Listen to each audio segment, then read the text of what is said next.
It's Reverend Ahmondra, and I am coming at you this month with more truth for Black women. 2024 is the year that sisters are stepping up and stepping out. Black women are being successful in so many areas. Sisters are starting their own nonprofits, stepping up and starting their own new psychotherapy businesses. Others are starting to be entrepreneurs by opening their own businesses inside of whatever career they're in. Some are taking on their health, taking on their wealth. Some sisters are saying, you know what, I'm going to learn this AI because I want to use it so that I could be more productive in my life. We have the talent and we are stepping up. But there's something that holds Black women back from reaching our dreams. And you know, one of the things that we do on this channel is we speak the truth. And the truth is, we allow others' dreams to get in front of our dreams. If you were sitting in front of me right now and I asked you to raise your hand if you've ever put someone else in front of you, the majority of us would be like, I've done it, I've done it. And we make ourselves second and third and fourth and sometimes fifth. And we look up and we've helped the husband reach his dreams, the kids reach their dreams, helped our parents, helped our siblings, helped our friends. And we find ourselves sitting, holding this dream in our heart that we have never accomplished.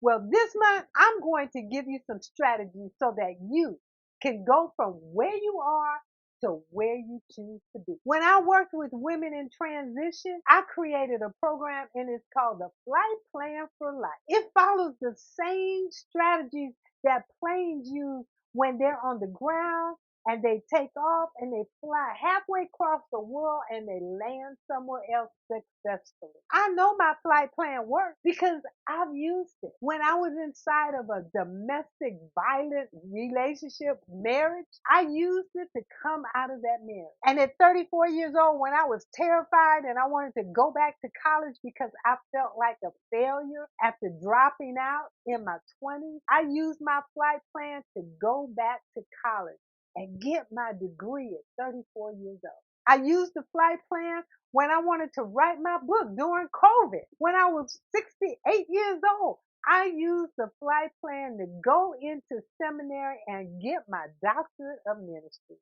I used the flight plan when I wanted to move to Africa and stay there for a year. The flight plan for life works. It is time for us to design lives that we love. Take all those dreams we've been holding in our head, holding in our heart, and make them a reality. So each week this month, I am going to deliver 2 of the steps inside of my program. And you can take those steps and apply them in your life in whatever situation that you are trying to transition from one place to the next place. And if you follow the steps, I can guarantee that they will take you exactly to where you want to go. And of course, we're going to put faith in there because without faith, all works can be dead.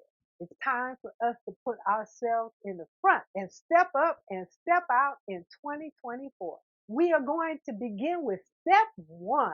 Get clear on your destination. Planes don't take off without a destination. No pilot ever gets on the plane, starts the plane and says, okay, I don't know where we're going, but we're going to get there. No, you have to know what your destination is. So how can you go toward your dream if you don't know what your dream is? Because a lot of times we may want to have something occur in our life, but we aren't clear. You have to get crystal clear on your destination.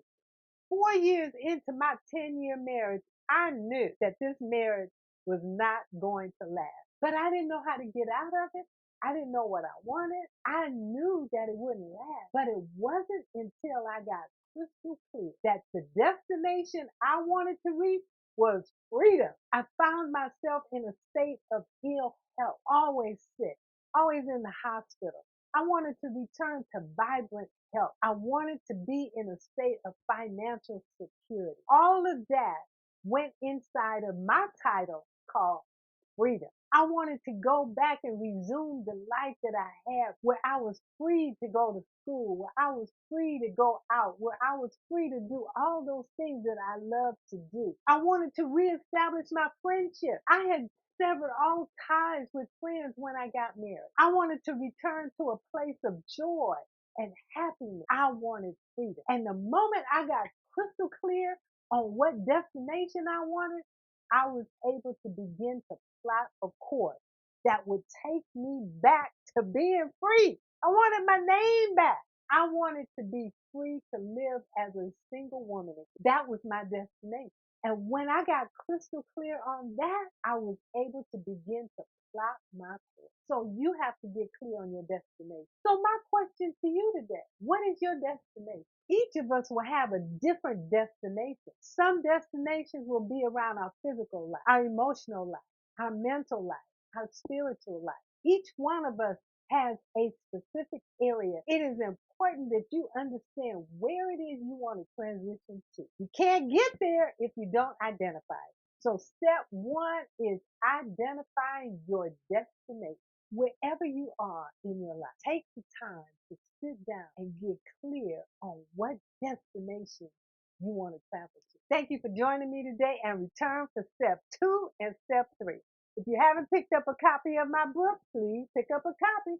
The Uncrowned Queen Reclaims Her Throne When a Black Woman Breaks the Silence. And also, remember, I have the journal that's also available so that every single day you can write down 5 things you appreciate about yourself. If you incorporate writing down 5 things you appreciate about yourself each day inside of your flight plan for life, it will make your journey just that much smoother and sweet. Thank you for joining me. And in the words of our beloved sister, Harriet Tubman, we out. We are leaving whatever situation has us in captivity of not allowing us to be who we are, moving to a place of freedom to where we can realize our dreams. Bless.